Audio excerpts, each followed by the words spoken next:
Thirikari nĩ ĩkoretwo ĩkĩarĩra mĩtaratara ĩtiganĩte na itanya rĩa gũkĩria ũrĩmi gũkũ bũrũri-inĩ, na arĩmi makoretwo makĩhũrwo njeki na njĩra itiganĩte ta kũheo bataraitha. Akiaria kaunti-inĩ ya Narok rũhonge-inĩ rwa bodi ya irio nyũmũ NCPB, Minister wa ũrĩmi Mithika Linturi augĩte thirikari nĩ ĩrarĩra mĩtaratara ya gũtigĩrĩra sekta ya ũrĩmi ĩraramatwo kũgerera mĩtambo ya kĩrĩu, ũndũ ũrĩa ũgũteithĩrĩria ona kũmenyaga nĩ icigo irĩkũ cia bũrũri irĩ na ũnyihu wa irio.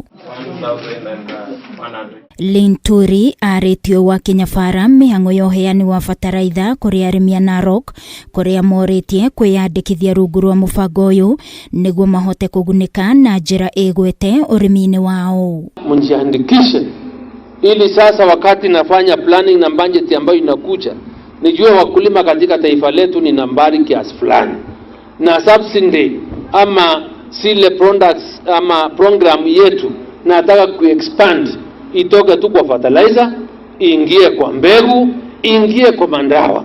Na bila hizi nambari itakuwa ni ngumu tuelewane namna hiyo. Ningĩ Linturi nĩ orĩtie arĩmi arĩa nginyagia rĩu maigĩte irio nyũmũ gũciendia kuona thirikari ĩrĩ mũbango-inĩ wa kũrehe mbembe kuma nja wa bũrũri, akiuga ihinda-inĩ rĩrĩ thirikari yambĩte kũrũgamia mĩhang'o ĩno nĩguo kambuni cia gũthĩa mũtu ikorwo ciagũra mbembe iria irĩ gũkũ bũrũri-inĩ. Mimi tafadhali nawapea notice, yule ako na mahindi kwa store uza, yule ako shambani tafadhali kausha chakula yako, weka chakula kile utakula, sababu inaenda kufika wakati nitaleza chakula kutoka nje.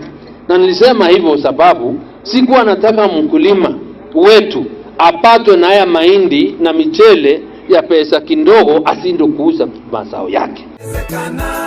Na ciĩgiĩ mũrũrũngano ũrĩa ũthaganĩtio gũkahanĩka mwambĩrĩrio wa kiumia tũrorete, Linturi nĩ orĩtie arĩmi gũthiĩ na mbere na mĩhang'o yao na matikeingĩranie na mĩrũrũngano ĩyo. Maseneta na wengine watakaa chini na viongozi walete watuambia kwamba Narok sasa tumefikisha wakulima 500,000.